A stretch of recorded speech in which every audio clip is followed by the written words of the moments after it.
A vitória do Flamengo sobre o Atlético Mineiro por 2-1 de virada ficou em segundo plano.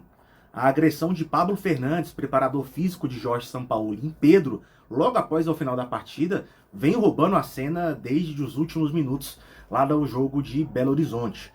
Logo após o jogo, o Pedro foi abordado pelo preparador físico com 3 leves tapas no rosto, intimidando o jogador pelo fato dele não ter querido ir fazer o aquecimento quando foi chamado, ainda dentro de campo. O atacante do Flamengo tirou a mão do preparador, que reagiu com um soco na boca. Em função disso, toda a repercussão da boa atuação de Arrascaeta, com direito a gol de falta, o gol do Wesley, que sacramentou a vitória do Flamengo, foram por água abaixo. O clima tenso, como se houvesse uma derrota em Belo Horizonte, tomou conta dos arredores do Independência.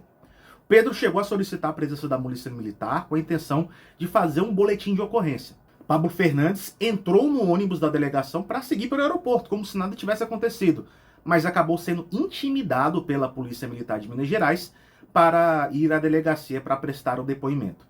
O preparador físico de Sampaoli entrou em um carro em separado ao lado de seguranças do Flamengo e do diretor de futebol, Marcos Braz. Antes disso, Pedro chegou a divulgar uma postagem nas redes sociais. Ele iniciou o texto já criticando implicitamente a falta de minutagem no time titular e complementando, dizendo que o que aconteceu hoje foi mais grave do que poderia acontecer dentro das 4 linhas, seguindo para a denúncia. Covardemente, sem motivo e inexplicavelmente, foi agredido com um soco no rosto por Pablo Fernandes, membro da comissão técnica do Sampaoli. A covardia física se sobrepôs diante da covardia psicológica que tenho sofrido nas últimas semanas, desabafou o jogador do Flamengo. Sobre esse último fato, o jogador se referiu às cobranças recentes por parte da comissão técnica em função do seu desempenho quando está em campo. Um dos casos seria um descontentamento de Sampaoli após Pedro ter perdido o gol diante do Grêmio na última quarta-feira pela Copa do Brasil, no qual ele teria ouvido que aquele gol poderia ter matado a partida. O principal fato nos bastidores é que não chegou a haver uma cobrança parecida ao pênalti que o Gabigol perdeu ainda no primeiro tempo. Pedro foi o último jogador a deixar o vestiário e seguiu direto em uma van com outros 3 jogadores que serviram como testemunha da agressão sofrida: o zagueiro Pablo, o atacante Everton Cebolinha e o volante Thiago Maia, além de uma outra comitiva de seguranças do rubro-negro. Também foi ouvido como testemunho o coordenador de Sampaoli, Gabriel Andreatta. O diretor executivo Bruno Spindel também permaneceu na delegacia. Já Braz voltou para o Independência para depois seguir para o aeroporto em rumo ao Rio de Janeiro. Após o registro de boletim de ocorrência por volta das 3h30 da manhã deste domingo, os jogadores seguiram para o Rio de Janeiro. Pablo Fernandes não foi preso na delegacia e já está na cidade carioca, onde desembarcou em silêncio no início da manhã. Segundo o delegado do caso, o delegado Marcos Pimenta, foi um caso leve, não justificando a prisão do agressor. Não há prisão, a princípio, até a presente data, momento e horário, não há nenhum mandado de prisão e a pena conferida nesse tipo de delito, né, até uma contravenção, é uma pena diminuta, que não requer, inclusive, nem a sua prisão, não é necessária nem a sua prisão. Ele será, sim, esse caso será instrumentalizado por um procedimento que chama termo circunstanciado de ocorrência. Nós vamos condensar todas as oitivas e materializadas já a lesão mediante o auto de corpo de delito, nós encaminharemos ao Poder Judiciário e ao Ministério Público, conforme dito anteriormente. Mais tarde, em uma nota, Pablo Fernandes pediu desculpas pela agressão. Eu poderia começar essas palavras de 1000 maneiras, mas a única que realmente faz sentido é pedir desculpas. Ao Pedro, aos colegas, aos trabalhadores e ao Flamengo.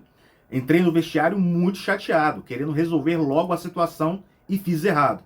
Estive pensando sobre o que aconteceu por horas e gostaria de poder voltar atrás no tempo, mas não se pode. O que existe é o presente e o futuro. Isso é pedir perdão e tentar novamente, todas as vezes que for necessário. Lamento e gostaria de me corrigir. O técnico Jorge Sampaoli veio a se pronunciar pela primeira vez somente em suas redes sociais. Ele destacou que o que viu o deixou muito triste, ofuscando uma vitória impressionante. Em um longo relato, o treinador afirmou que a única solução para esse tipo de situação é a conversa, mesmo quando errou e viu outras pessoas errarem. Eu sou o condutor desta equipe. Me dói muito quando 2 colegas de trabalho brigam, mais do que a violência. Os treinadores não se dedicam apenas à tática e à preparação dos futebolistas. Acima de tudo, trabalhamos para gerir grupos. Tentamos melhorar e cuidar das pessoas. Não tenho dormido pensando em como ajudar Pedro e Pablo. Sei que vocês dois tiveram uma noite horrível e que, aconteça o que acontecer, temos a obrigação de nos cuidar, para nos mudar, para nos unir, para ser melhor e colocar o Flamengo no topo. O Flamengo segue sem se pronunciar oficialmente sobre o caso, como já é de praxe em momentos de crise dentro do Flamengo. A ideia é que se chegue a um consenso por parte de Jorge Sampaoli, uma vez que o preparador físico não irá mais fazer parte da equipe. Vale destacar que Pablo Fernandes não é funcionário do Flamengo, mas sim da comissão técnica do rubro-negro. Em função disso, a permanência de Jorge Sampaoli também está em risco.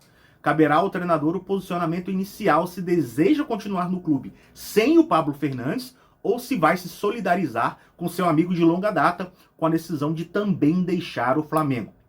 Vale destacar também que o filho do Pablo Fernandes é membro da comissão técnica e esse próprio Marcos Fernandes chegou a ter um episódio de agressão na semana passada quando atacou o jornalista Fernando Gil no Maracanã após ouvir críticas sobre o empate 1-1 contra o América Mineiro. O caso em questão aconteceu no setor de imprensa do estádio do Rio de Janeiro. O departamento jurídico do Flamengo já foi acionado para saber se existe a possibilidade de uma demissão da comissão técnica como um todo por justa causa. Isso porque, caso deseje demitir o treinador em função da omissão perante ao fato, próximo aos jogadores, o Flamengo teria que pagar uma multa rescisória altíssima. E é sempre bom lembrar que essa não é a primeira vez que Pablo Fernandes se envolveu em um episódio de agressão. Em agosto de 2021, durante um jogo entre seu então time, Olympique de Marseille contra o Nice, pelo campeonato francês, o preparador físico de São Paulo deu um soco em um torcedor que havia invadido o gramado. A Ligue 1, à época, organizadora da competição, afastou o preparador físico até o final da temporada. Em meio a toda essa crise rubro-negra, o Flamengo entra em campo já na próxima quinta-feira pelas oitavas de final da Libertadores contra o Olímpia do Paraguai no Maracanã. O elenco recebeu folga neste domingo e irá se reapresentar nesta segunda-feira. Essas são as informações de momento sobre tudo que aconteceu lá em Belo Horizonte. Sempre bom lembrar também que o Pedro passou por um exame de corpo de delito lá em Belo Horizonte e vamos ver quais vão ser as atitudes do Flamengo nos próximos dias, ou se nas próximas horas, né? Porque é uma coisa muito grave que aconteceu diante de todos os jogadores, comissão técnica, funcionários do clube e tudo mais, e uma repercussão que sem tamanho. Então, nesta segunda-feira, eu e o Petrolino Oliveira vamos participar, vamos fazer uma live aqui pela manhã, às 8 horas da manhã, repercutindo o jogo, repercutindo todo esse caso, trazendo mais algumas informações referentes ao Flamengo, mas de momento é o que temos a respeito. São Paulo vai ficar? A gente não sabe, vamos ver, vamos trazendo a qualquer momento informações sobre a permanência ou não de São Paulo, se vai ser decidido alguma coisa, vamos trazer aqui para vocês aqui no Café com Flá. Então, peço para que você se inscreva, ative o sininho, porque é sempre muito importante para você receber notificação justamente sobre essa notícia. Então é isso, meus amigos, vou ficando por aqui. Aquele abraço, até a qualquer momento e tchau, tchau.